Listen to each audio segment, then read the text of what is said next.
बहुत दुखद प्रश्न है कि क्या बिरहा का पतन हो रहा है।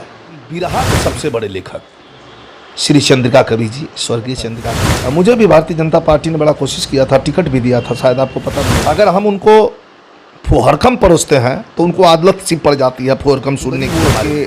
गमछा ओढ़ के, कमर में बांध के और घूम घूम के नाचने वाले लोग होंगे, मेरी बात से शायद उनको आघात पहुंचे कि बम्बई का छत्रपति शिवाजी को कामगार स्टेडियम जैसा मैदान को हमने हैदर अली के साथ भर दिया। नीतू चंचल है, नीतू राज है, एक अनीता राजभर है। धरती को हम शहीदी धरती का नाम दे दिया हमने अपने बिरहा के माध्यम से और प्यारेलाल कवि की लेखनी के माध्यम से।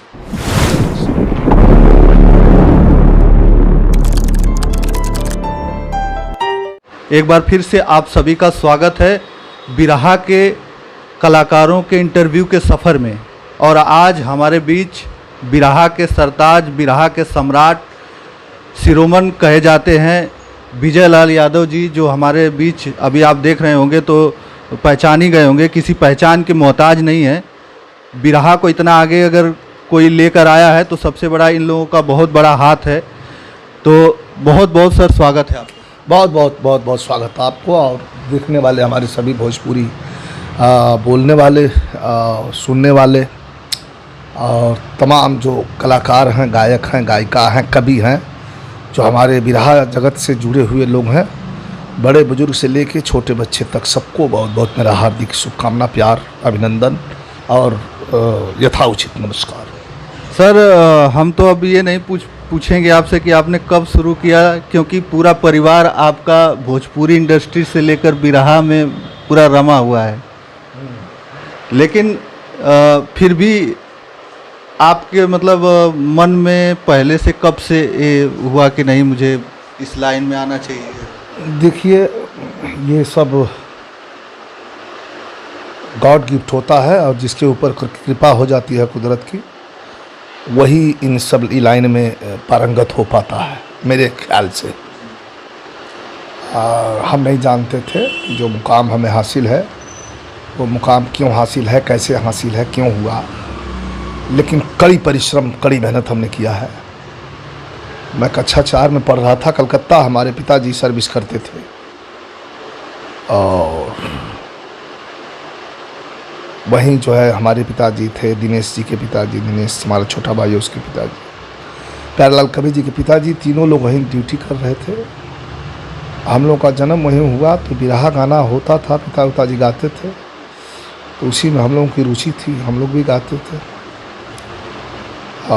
एक दौर ऐसा आया कि जब मैं बिल्कुल छोटा था तो अगर पता चल जाता था कहीं कार्यक्रम है तो मैं सोता नहीं था, रोने लगता था और लोग उठा के ले जाते थे।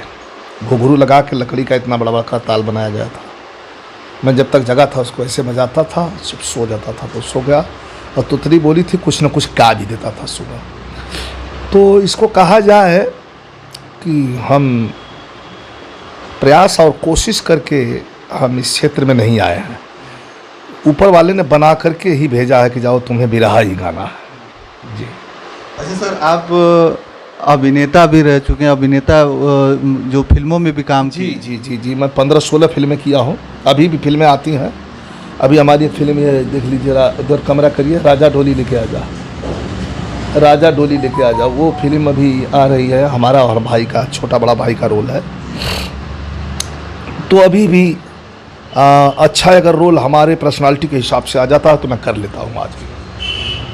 अच्छा, उस फिल्म में आपके सहयोगी लीड रोल में आप? हाँ नहीं, हमारे हम बड़े भाई हैं, हमारा छोटा भाई दिनेश लाल निरहुआ हमारा भाई है। वैसे भी हम लोग बड़े छोटे भाई हैं फिल्म में भी। अच्छा, फिर इसके बाद आप राजनीति में भी मंत्री भी रह चुके हैं? प्रयास किया गया, कोशिश किया गया। माननीय नेताजी मुलायम सिंह यादव जी जब पार्टी का गठन किए, टूट करके पार्टी तितर बितर हो गई, भारतीय जनता पार्टी अलग हो गई, बीएसपी को लेकर के सरकार बनाए थे नेताजी, वो भी जो है समय के हिसाब से गठबंधन नहीं चल पाया, नेताजी ने पार्टी खड़ा किया। और जब से नेताजी ने पार्टी खड़ा किया है तब से निरंतर समाजवादी पार्टी और पार्टी के गीत मैंने हमेशा गाया है। तो सर जैसे कि आपके छोटे भाई हैं दिनेश लाल यादव, फिल्म इंडस्ट्री के भोजपुरी के सुपरस्टार कलाकार हैं, मेगा स्टार कलाकार हैं, और राजनीति में वो अलग रहा है उनकी और आपकी अलग रहा है, तो कैसा कॉम्बिनेशन बनता है? हमारे परिवार से, हमारे घर से लोगों को सीखना चाहिए। लोकतंत्र में हर आदमी का विचारधारा हर आदमी की अलग अलग होती है। पति पत्नी भी अलग अलग विचारधारा में है, और राजनीति में हमारे छोटे भाई की विचारधारा जहाँ है, मैं उसका वेलकम करता हूँ, स्वागत करता हूँ, कोई बात नहीं है। आप वहाँ रहो, आप बड़े हो गए हो, आप बाल बच्चेदार हो, और आप जो फैसला लोगे, छोटे बच्चों को कहा जाता है ना कि नहीं नहीं ये काम आपको नहीं करना है, आप खुद फैसला लेने लायक हो गए हैं, ठीक है। तो जब बेटा भी फैसला लेने लायक होता है तो वो फैसला ले सकता है, और उनका फैसला कोई गलत नहीं है मेरे ख्याल से। वो अपने जो है बीजेपी में है तो कोई बात नहीं है। हम दोनों भाई में किसी प्रकार का ना दुराव है, ना मतभेद है। वैचारिक जो है उलटफेर है, थोड़ा सा उनका विचार जो है उधर भारतीय जनता पार्टी की तरफ है। मुझे भी भारतीय जनता पार्टी ने बड़ा कोशिश किया था, टिकट भी दिया था, शायद आपको पता नहीं होगा। मैं जंगीपुर गाजीपुर से मैं टिकट मुझे दिया गया था सन 2012 वाले चुनाव में। नेताजी का, हमारे मुलायम सिंह यादव जी का एक फ़ोन आया और उन्होंने कहा कि क्या तुम चुनाव लड़ रहे हो? हम कहा जी। हमसे पूछा, हम कहा जी टिकट तो मांग रहे थे, नहीं मिला। कहना जल्दी ज़्यादा बात मत करो, मुलायम सिंह की इज्जत करते हो, सम्मान करते हो, हमका जान से भी बढ़ के।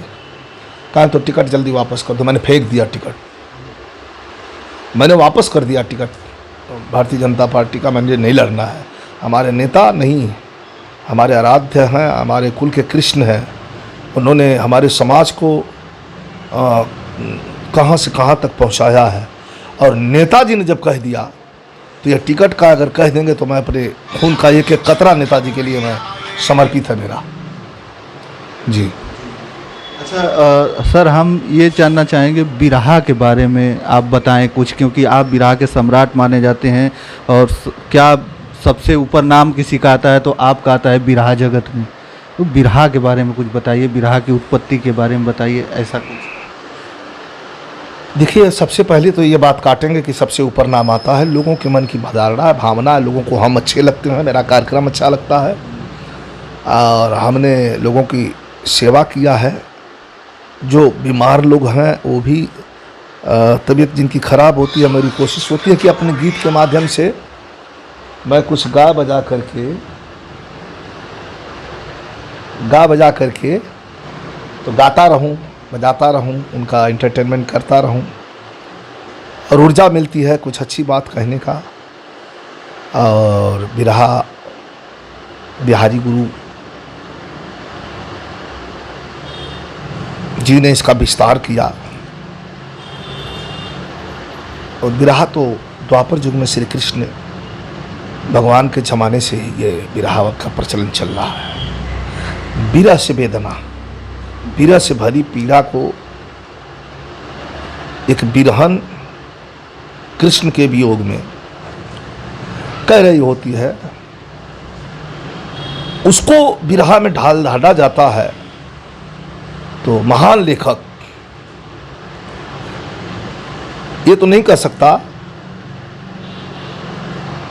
कि दुनिया के सबसे बड़े लेखक, लेकिन बिरहा के सबसे बड़े लेखक श्री चंद्रिका कवि जी, स्वर्गीय चंद्रिका कवि जी, बिरहा के अपूर्ण छति मानी जाती है। मैं उन्हीं का शिष्य हूँ। उन्होंने अपने पैर अपने जंघे पे बिठा के पहला गाना दिया था, और रामदेव उस्ताद हमारे प्रेरणा स्रोत रहे हैं, जो उनका फोटो है। इतना बड़ा गवैया भी कोई नहीं हुआ। रामदेव यादव जी जैसा इतना बड़ा कलाकार कोई नहीं हुआ, न भूतो न भविष्य थे, न कोई हुआ न कोई होगा। हृदय में इनकी माला जप के नाम ऊपर हो जाए, पैसा ऊपर लोग कमा लें, वो अलग बात है। लेकिन एक समय ऐसा था हमने तो देखा है कि रामदेव जी ने पूरे बिरहा का कायाकल्प कर दिया था, और जब वो थोड़ा लटके बीमार हुए तो उन्हीं के रास्ते पर चल के बिरहा को बहुत बड़ी ऊंचाई पर लेकर के मैं गया। और भी इंतजार है हमारे आने वाली पीढ़ी से कि अब लोग कोशिश करके हमसे ऊपर लेके जाएं। लेकिन कहा जा रहा है कि कुछ बिरहा का लोग कहते हैं कि बिरहा का अब पतन हो रहा है धीरे धीरे, ऐसा कुछ है क्या आपके विचार से? नहीं, बिरहा का पतन तो नहीं हो रहा है, ये पतन होने वाली चीज़ नहीं है। प्रेजेंटेशन है, प्रस्तुति है। कुछ कलाकार हैं जो हमारे छोटे भाई, हमारे शिष्य टाइप के हैं, और उनकी प्रस्तुति देखिए, आप जो परोसेंगे वही आदमी खाएगा। अगर हम उनको फुहरकम परोसते हैं तो उनको आदत सी पड़ जाती है फुहरकम सुनने की हमारे मुंह से। हम अच्छी चीज़ अगर गाते हो रहते हैं तो हमसे अच्छी चीज़ सुनने की लत उनको पड़ती है, नहीं अच्छी चीज़ गाएंगे ये। लेकिन कुछ लोग ऐसे हैं जो इसमें फुहरकम भी करते हैं, गलत इशारा करते हैं। नाचना थोड़ा बहुत, हिल देना थोड़ा बहुत, ये तो हमारा खानदानी परंपरा है। भगवान कृष्ण भी थोड़ा सा हिल देते थे, तो थोड़ा बहुत हिल देना गलत नहीं है। लेकिन हमको मेरे समझ में आता है कि हम चुंदरी ओढ़ के, गमछा ओढ़ के, कमर में बांध के और घूम घूम के नाचना शुरू कर दें तो ये बिरहा की एक तरह से तौहीनी है। नहीं, ऐसा होना चाहिए। मैं कह सकता हूँ अगर किसी कलाकार को हमारी बात बुरा लगे तो उससे मैं अपनी बात वापस भी लेता हूँ। आप कर सकते हो, आपको मना नहीं करता हूँ, चाहे जो भी कलाकार हो, गायक हो, गायिका हो। जो नाचने वाले लोग होंगे मेरी बात से शायद उनको आघात पहुँचे कि देखिए ये मना कर रहे हैं। नहीं, आप मना मानिए मत। आपकी रोजी रोटी, दाल रोटी जैसे चलती आप चलाइए, जनता की जो मांग है हाँ जो करिए आप। लेकिन इतना सोचना होगा हमको कि हमारी बिरहा की विधा, जैसे आपने प्रश्न कर दिया, यह प्रश्न बहुत दुखद प्रश्न है कि क्या बिरहा का पतन हो रहा है? जी नहीं, बिरहा का पतन नहीं हो रहा है। बिरहा बहुत ऊंचाई पर गई है। बिरहा ने किसी क्षेत्र को छोड़ा नहीं है। बिरहा ने सिनेमा के पर्दा से लेकर फिल्म इंडस्ट्री तक कोई क्षेत्र बिरहा ने छोड़ा नहीं है। धर्मतल्ला जैसा मैदान, असम, नागालैंड, डिब्रूगढ़ जैसा मैदान, बम्बई का छत्रपति शिवाजी वो कामगार स्टेडियम जैसा मैदान को हमने हैदर अली के साथ भर दिया था उस मैदान को। तो आज भी लोगों के मन में बिरहा का भाव है। बिरहा बहुत ऊंचाई पर गई है। बिरहा कहीं से कमज़ोर नहीं है। और हमारी जो गाने वाली गायिका बिरहा में आ गई हैं, इससे भी बिरहा को बड़ा बल मिला है। हाँ, इससे बिरहा में लोगों की रुचि और बढ़ी है। जितनी गायिकाएं हैं अपने अपने ढंग से प्रस्तुति करती हैं, अच्छा लगता है। कुछ तो गायिकाएं ऐसी हैं जितना दहाड़ के गाती हैं वो, गाने वाले कलाकारों का पसीना छूट जाता है। मैंने सुना है, देखा है। आपके साथ भी कई जोड़ियां थी जो आपके साथ में आती रही, जाती रही। इनका थोड़ा सा वो फ्यूचर कम होता है ना। मर्द जितना रुक पाता है औरत नहीं रुक पाती है ना। जैसे शुरुआत में गाई थी गीता त्यागी, अभी भी गाती हैं अनीता राज जी। टी सीरीज में तहलका हमारा उनका था, अभी भी वो गाती हैं। अच्छा गाती हैं, कोई दिक्कत नहीं। इसके बाद रजनीगंधा, कविता कृष्णमूर्ति, बिरहा को ये सजाने वाले लोग हैं मैं जिनका नाम ले रहा हूँ नई पीढ़ी में। और ये सरोज सरगम है, और ये नीतू चंचल है, नीतू राज है, एक अनीता राजभर है, और कुछ नाम छूटेगा तो बुरा भी मानेंगे कि हमारा नाम गुरुजी नहीं ले रहे हैं। कोई बात नहीं, इतने लोगों का नाम तमाम जितने भी मीनाक्षी राज है, तमाम गायिका हैं, तो नेपाल के बॉर्डर से भी, उधर से भी गायिकाएँ हैं, गा रही हैं। और सभी गायिकाएँ हैं और इनके आने से बड़ा बल मिला है। मैं यही निवेदन करूंगा आपके चैनल के माध्यम से, सुंदर गाइए, सुंदर बोलिए, सुंदर खाइए, सुंदर पहनिए और सुंदर लगिए। आप अच्छा लगोगे, अच्छा गाओगे, अच्छा बोलोगे तो मजाल नहीं है कि कोई आपको अवॉइड कर देगा, सब आपको अपने सीने से सटाएगा। अच्छा नहीं खाओगे, अच्छा नहीं पहनोगे, अच्छा नहीं बोलोगे, समाज में लोग खड़ा नहीं होने देंगे, ये 2-4 दिन खड़ा होने देंगे। हर अच्छाई को अपने अंदर रख करके तब अच्छा प्रस्तुत करेंगे, तब लोग अच्छा करेंगे। सर, आप वीरों की धरती कही जाती है, गाजीपुर से बिलोंग करते हैं और तमाम लोग सुनते होंगे। और आपका जो बिरहा आता है वीर रस में, एक बार मंच पर गा देते हैं तो पूरा मंच हिल जाता है। और मैं भी सुना हूँ 2-2 कोस जा जाकर पैदल जब हम लोग छोटे थे तो जाते थे आपका बिरहा सुनने के लिए। देखिए, ये वीर रस की गीत पहले लिखी जाती थी तो उसमें अंग्रेजों के ज़माने की गीत, पहलवानी की गीत और आल्हा उदल के गीत, लोरिक शौर के गीत, ये वीर रस हम लोग गाते थे। लेकिन कारगिल की लड़ाई, भारतीय जनता पार्टी की सरकार थी, अटल जी प्रधानमंत्री थे, और उस समय जब कारगिल जंग हुआ